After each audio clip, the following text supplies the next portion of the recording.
আমরা গত সপ্তাহ থেকে আসলে সংকট কিছুটা শুরু হয়েছে, হয়তোবা দিনের সাথে সাথে তীব্রতা বৃদ্ধি পেয়েছে।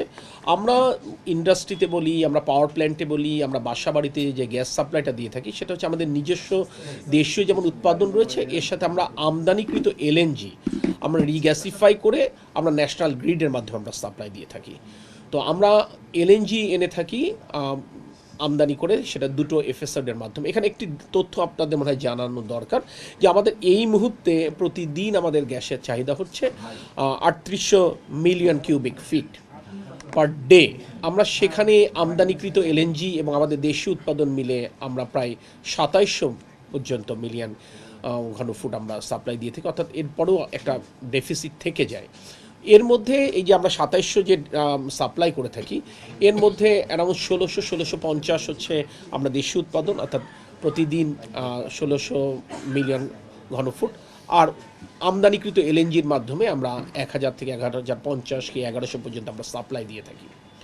ভোগান্তি ভুলে চলে আসুন রিগালে। ওয়ারেন্টি সহ স্টাইলিশ কালেকশন নিয়ে রেডি রিগাল ফার্নিচার।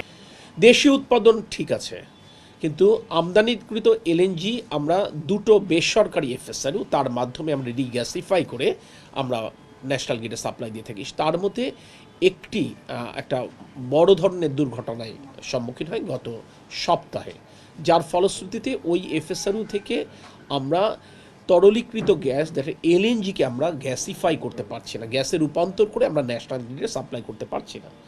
সেক্ষেত্রে আমদানিকৃত এলএনজি যে সাপ্লাইটা ছিল তার ৫০% এই মুহূর্তে কিন্তু কম্প্রোমাইজড হয়ে গেছে। এটা দুটো এফএসআরও অপারেট করে বাংলাদেশ, আপনারা জানেন, একটা হচ্ছে এক্সেলারেট ইউএস কোম্পানি, আরেকটা হচ্ছে সামিট। এটা মূলত এক্সেলারেট এনার্জির যেটা এফএসআরও সেটা ত্রুটিপূর্ণ হয়েছে। ফ্রম দি ডে ওয়ান আমাদের পেট্রোবাংলা, আমাদের আরবিজিসিএল এবং আমাদের মন্ত্রণালয় ফ্রম দি ডে ওয়ান তাদের সাথে কাজ করছে। এটা প্রথম দিকে তারা মনে করেছিল যে এই ধরনের সমস্যা, পরবর্তীতে দেখা গেছে ২৪ ঘন্টার মধ্যে এটা প্রথমে ইনিশিয়ালি তারা রিস্টোর করতে পারবে বলে আশা করেছিল। এটা তো টেকনিক্যাল পিপুলও তাদের, অর্থাৎ প্রাইভেট কোম্পানি। তো পরবর্তীতে যখন তারা ৪৮ ঘন্টার মধ্যে প্রবলেমটা সলভ করতে পারেনি, তখন আমাদের জ্বালানি বিভাগের অনুরোধে তারা তখন বাইরের থেকে তাদের বিশেষজ্ঞ আনে। তাদের ইউকে থেকে বিশেষজ্ঞ এসেছে, ইউএই থেকে বিশেষজ্ঞ হয়েছে। এই মুহূর্তে পেট্রোবাংলার আরপিজিএসএল এবং আমাদের জ্বালানি বিভাগের টেকনিক্যাল পিপুল এবং আমাদের দায়িত্বশীল কর্মকর্তা কেউ বা এফএসআরও অর্থাৎ সংশ্লিষ্ট জাহাজে অবস্থান করছে, কেউ বা চিটাগাংয়ে অবস্থান করছেন, এবং আমরা এখান থেকে ডে টু ডেটা অপারেশনটা ফলো আপ করছি। ইভেন ব্যক্তিগতভাবে আমি কিংবা আমার মাননীয় মন্ত্রী মহোদয় আমরা সরাসরি তাদের সাথে কথা বলছি। এক্সেলারেট এনার্জির যে গ্লোবাল অ্যাডভাইজার তার সাথে কথা বলেছি। আমরা রিজিওনাল যে টেকনিক্যাল রিজিওনাল হেড তিনি বাংলাদেশে আছেন, তিনি কাজ করছেন। আমরা আশা করছি গ্যাস সাপ্লাইটা আগামী সপ্তাহ থেকে সংকট কিছুটা কাটা শুরু, এবং সে ব্যাপারে এটা তাদের কথার উপর আমরা শুধু নির্ভর না করে কিসের মেসেজে তারা এটা এখানে একটা ডিটেইল আমাদের তাদের টেকনিক্যাল পিপলের সাথে কাজ করছে।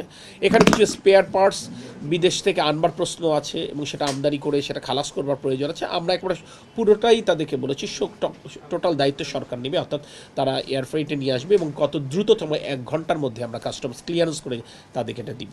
সো আমাদের তরফ থেকে সকল প্রচেষ্টা অব্যাহত রয়েছে।